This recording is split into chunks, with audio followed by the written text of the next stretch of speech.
men don't cry or men don't discuss feelings. And get me straight on this one. I am a big believer that a man being overly emotional is a sign of weakness, or worse, a display of blatant disrespect to his bloodline. I mean, if you as a man struggle to remain calm, how do you expect your queen to be sane, let alone depend on you?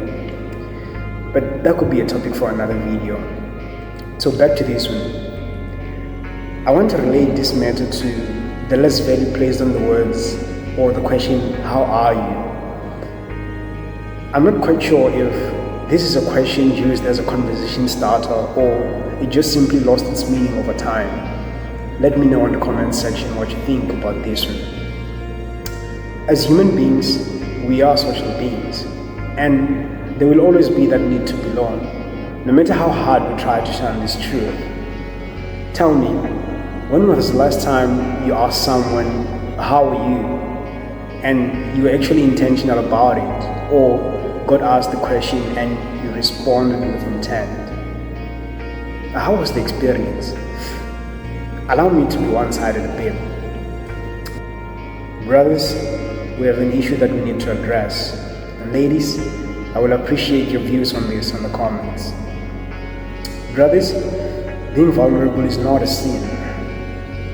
And like I said, I am a big believer that a man needs to be in charge of his emotions, but I feel like we tend to overdo this thing. I am guilty of it myself. No retreat, no surrender. That is Spartan law. And by Spartan law, we will stand and fight and die. And the thing is, from the beginning of time, we've always known that men have to actually remain sound and just, be in charge of their emotions. And that still stands, because as a man, you can't be running around with emotions and everything like that. But I'm not here to talk about the background of that fact, but just how to actually address this issue. So the first step that you need to take is to acknowledge and accept your emotions. You can't hit a target that you're aiming for. We all know that. And that is just the nature of life.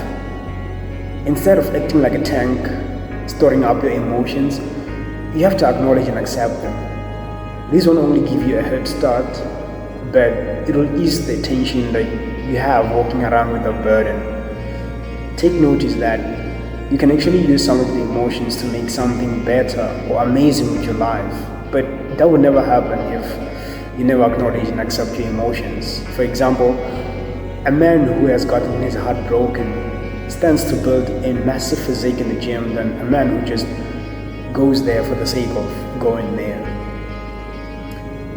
Number 2, challenge societal norms. Yes, I agree, men don't cry, but we are also not robots. And do you want to know what actually happens when a man balls up his feelings?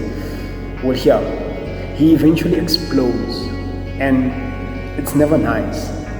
Again, do you want to know what happens when a man gets driven by his emotions? Well, we end up having high school shooters, men committing suicide. You know the lane. It's not nice. So, don't be Terminator. We are not in the movies. And don't be a little girl crying over candy.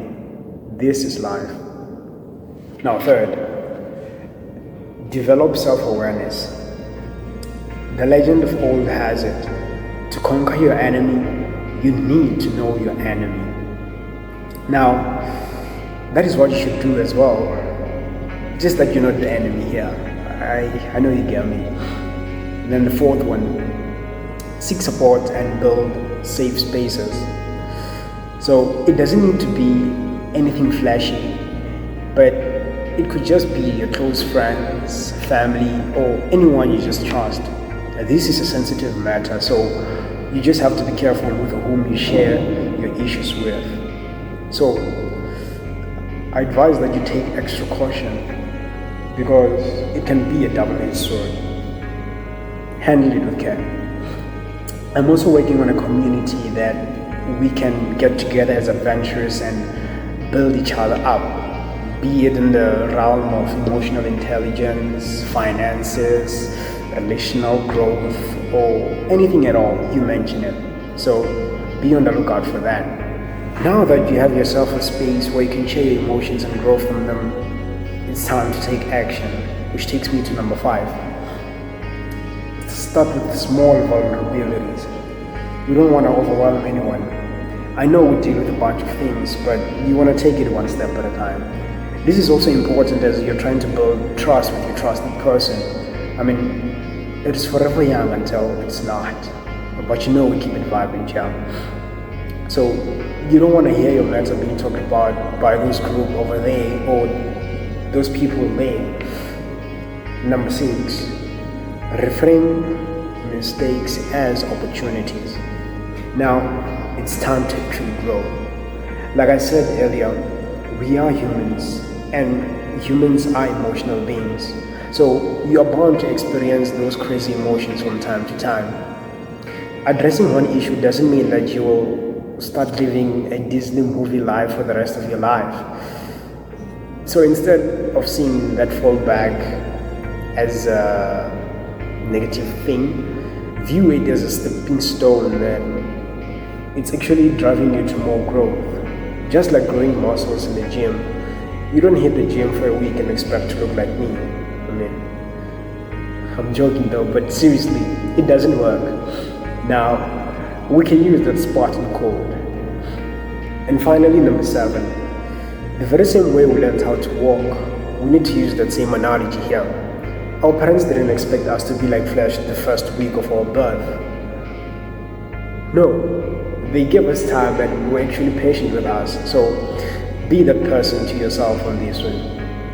And then addressing emotions can be a funny thing sometimes, so allow yourself to be adventurous and use these to build yourself into a more formidable force of nature. More is on the way, and like I said, we keep it vibrant. So be an adventurer. Hit that like, and don't forget to subscribe for more adventures. Until next time, stay vibrant and be adventurous.